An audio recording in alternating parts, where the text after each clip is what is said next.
Alors, on va découvrir l'interface de JOSM une fois qu'on aura chargé une tâche. Parce que je vois que l'heure avance et que si je vais vous montrer l'interface juste avant de cartographier. Je change un tout petit peu le plan de la journée. Alors, on va apprendre à cartographier dans JOSM en cartographiant un projet qui se trouve dans le gestionnaire de tâches. Alors, le gestionnaire de tâches, pour ceux qui ne connaissent pas,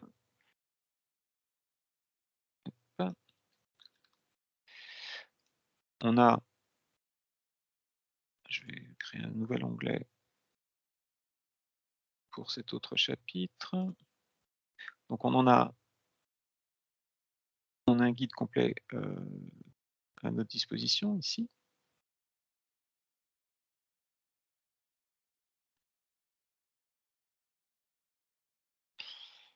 Et ça ressemble concrètement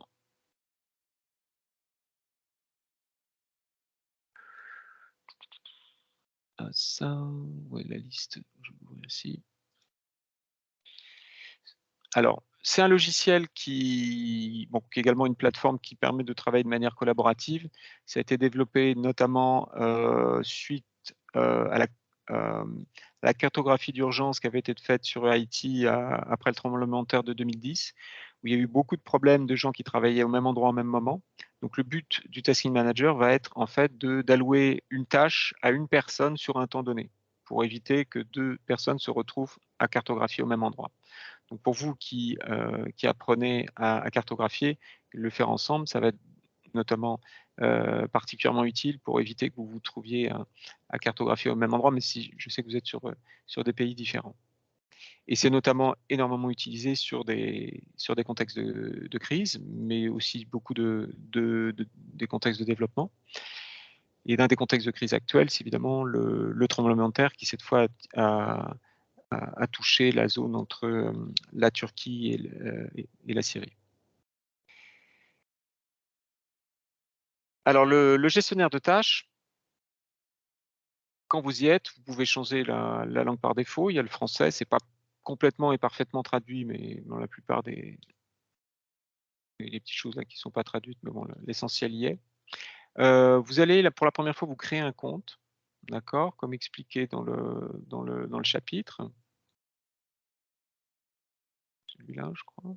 Voilà. Démarrer.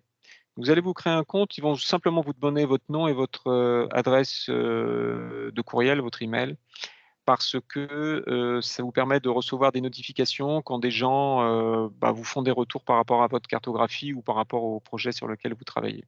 D'accord? Et ensuite, la deuxième étape, c'est d'indiquer son compte OSM. Pour ceux qui n'auraient pas encore un compte OSM, ils peuvent le créer à partir de là. Et une fois qu'on va être connecté, on aura, comme dans openstreetmap.org, le nom d'utilisateur ou d'utilisatrice qui se trouve en haut à droite. Donc, voilà. Donc moi, j'ai pas besoin. Si je crée un compte, un nom, courriel et évidemment un lien à cliquer, c'est toujours pour confirmer l'email. Et une fois que c'est fait, la prochaine fois, il suffit de se connecter. On tombe sur cette petite page, il nous ramène sur le site OSM. Mon utilisateur, mon mot de passe. J'accepte les conditions et hop, je suis rentré. Donc vous allez tomber sur cette page il récupère l'image que vous avez mise sur votre compte OSM, votre nom. Ça, c'est en fonction de votre profil de cartographe, en fonction de votre edit. Donc vous allez être débutant, intermédiaire ou expérimenté. Alors ce que je vous conseille de changer ici, surtout, c'est une première fois, c'est d'aller dans les paramètres, comme indiqué dans le guide.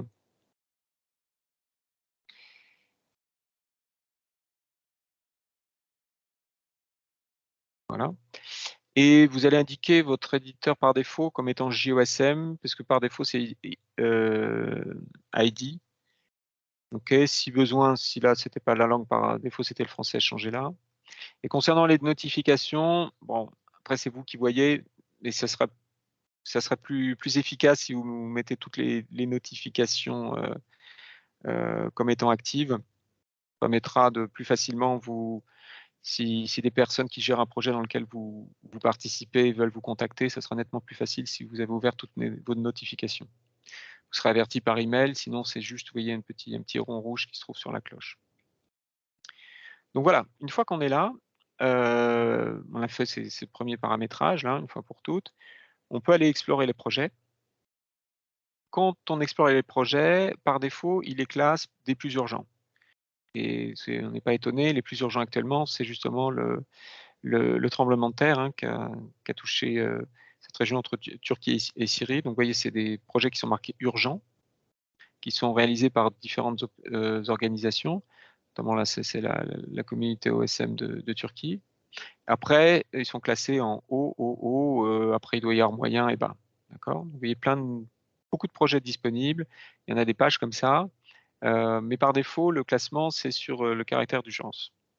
Alors, si on veut, nous, on va cartographier sur un projet UN Mappers, que je vais ouvrir dans vos yeux. Il n'est pas encore disponible. On va l'ouvrir rien que pour nous. On va commencer à cartographier ensemble un nouveau projet. Alors, quand on cherche une organisation en particulier, si je cherche UN Mappers, je vais cliquer sur plus de filtres. Et vous voyez qu'ici, il y a des campagnes. C'est assez difficile de trouver une campagne. Les campagnes, bon, un truc qui est souvent une date en particulier, etc. Ou une organisation. Moi, j'utilise plutôt organisation. Et donc là, si je tape UN Mappers, voilà, j'y suis. J'applique et j'ai plein de projets. Alors, vous voyez que nous, là, on en a pas mal qui sont en ligne. Alors, moi, j'en vois sans doute plus que vous parce que j'ai un compte admin. Donc, il y a des projets qui doivent même plus être disponibles pour le grand public parce qu'ils sont finis. Et donc, ne vous étonnez pas si vous avez un nombre de projets différents du mien.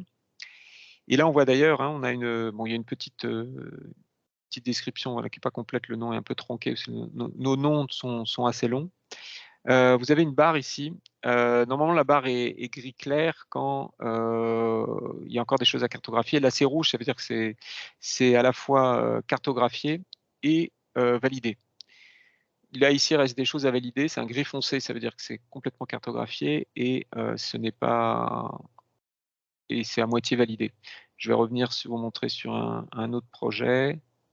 Là, ceux qui sont en cours, hein, comme ce qu'on avait vu en urgence tout à l'heure. Vous voyez, celui-là, il reste un tout petit peu de choses à faire. Il est essentiellement cartographié. Il est validé au quart. Alors que celui-là, bon, il vient de démarrer, j'imagine. Au niveau de la cartographie, il y a encore beaucoup de choses qui sont faites. Alors vous avez ici aussi en bas, hein, il y a marqué moderate, easy, etc. C'est le niveau en fait de complexité du projet.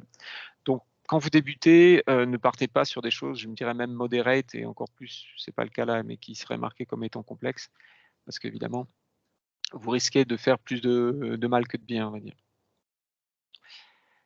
Alors moi je vais vous montrer. Alors c'est quelque chose évidemment vous n'avez pas accès, mais c'est juste pour vous montrer un peu l'envers du décor. Comment, voilà, c'est moi, quand on gère un projet dans les gestionnaires de tâches parce qu'on travaille pour une organisation ou au sein d'une communauté OSM, on a un accès pour pouvoir créer des projets. Là, si je vais moi dans gérer, j'ai accès à des projets, voilà, les projets qui sont là, et je vais prendre un projet, celui que je voudrais ouvrir pour nous, voilà, qui est encore en ébauche, je crois que c'est celui-ci. On va travailler sur la RDC, lieu résidentiel, barrières, etc. Laissez-moi voir. C'est tout à fait ça.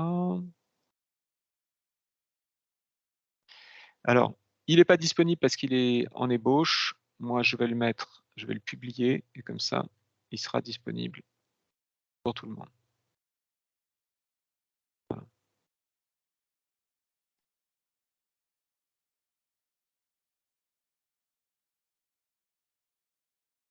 Donc, vous étonnez pas, hein. Bien sûr, vous n'aurez pas un bouton modifier le projet, parce qu'il faut être gestionnaire des projets UN Mappers pour pouvoir avoir accès avec ça.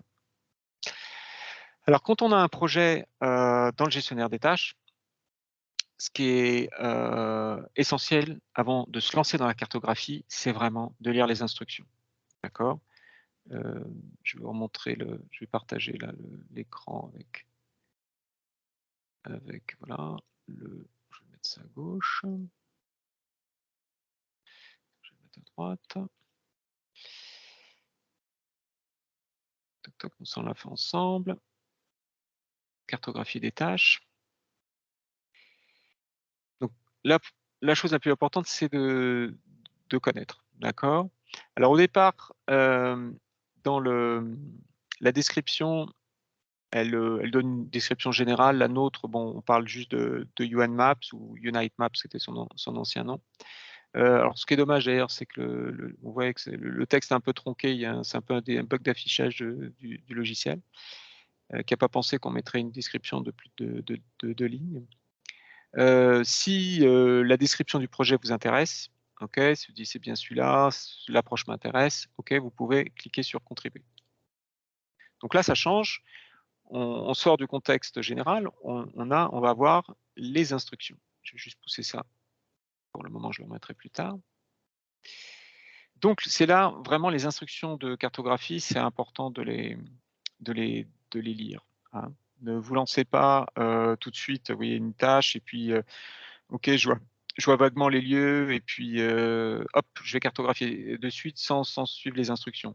Des fois, vous avez des instructions, on vous dit d'utiliser une imagerie en particulier, qui est peut-être pas l'imagerie par défaut.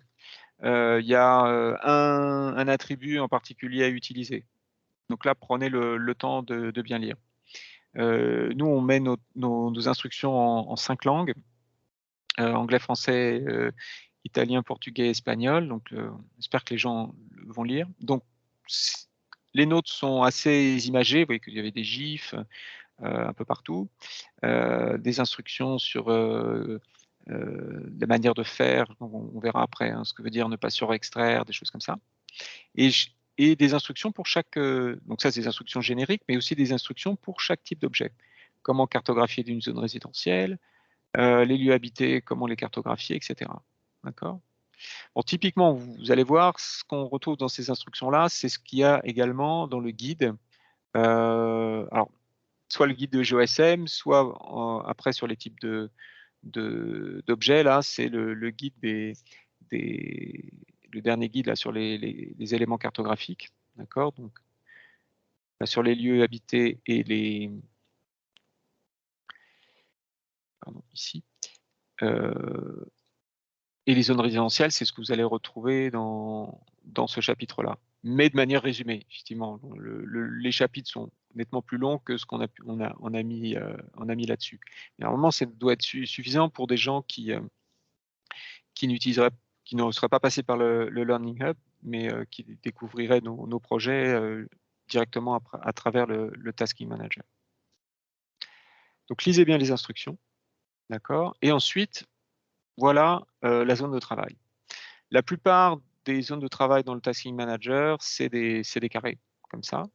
Ce sont des carrés qui ont été prédéfinis par les personnes qui ont créé le projet.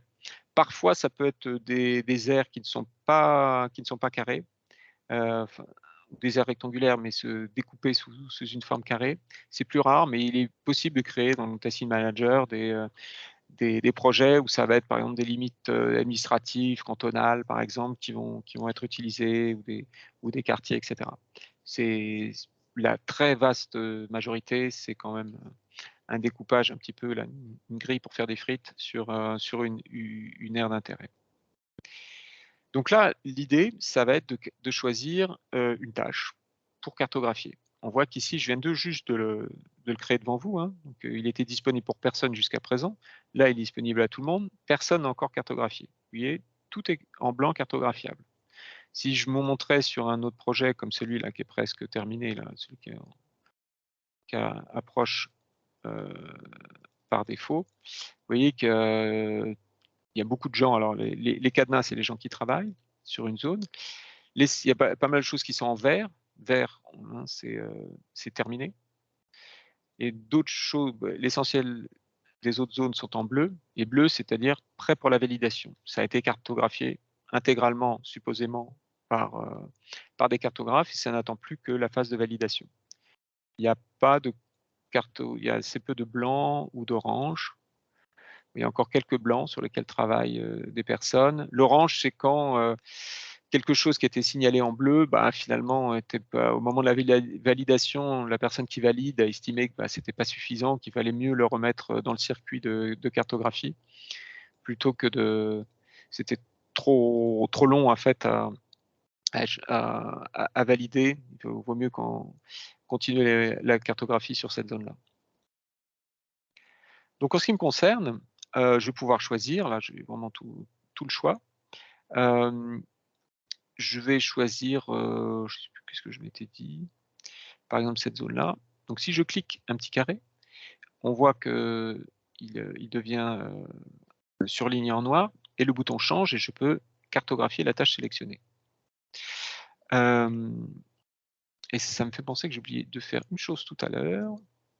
Quand j'ai fait les dans JOSM, pour que je puisse cartographier cette tâche dans JOSM, hein, j'ai mon éditeur qui est indiqué ici. Il faut que JOSM soit ouvert. S'il n'est pas ouvert, ça ne va pas fonctionner. Votre navigateur web, il va pas ouvrir le logiciel pour vous. Donc il faut qu'il soit déjà ouvert. Et aussi, il faut qu'il y ait un paramètre que j'ai oublié de mettre au tout début, c'est incroyable, qui soit activé. C'est celui des contrôles à distance. Il n'est pas activé par défaut. Là, une fois qu'il est activé, ça permet au logiciel de recevoir en fait une zone à cartographier. Il va juste recevoir les limites de cette zone et le logiciel va la télécharger. Je vais voir ça devant vos yeux. Je vais bien le mettre à droite, ça on verra bien. Donc là, si je fais cartographier la tâche sélectionnée, hop, c'est allé très rapidement, il télécharge ça. Ok, donc ça, ce que j'ai pris ici, et vous voyez que c'est moi qui l'ai réservé, j'ai le petit cadenas, il est rouge. Le rouge, c'est quand c'est mon cadenas. Ceux des autres, il est noir, hein, comme on l'a vu ici. C'est d'autres personnes. Et le Tasking Manager a bien envoyé la zone dans mon éditeur Java OSM et je reçois, il télécharge les données qui se trouvent dans OSM.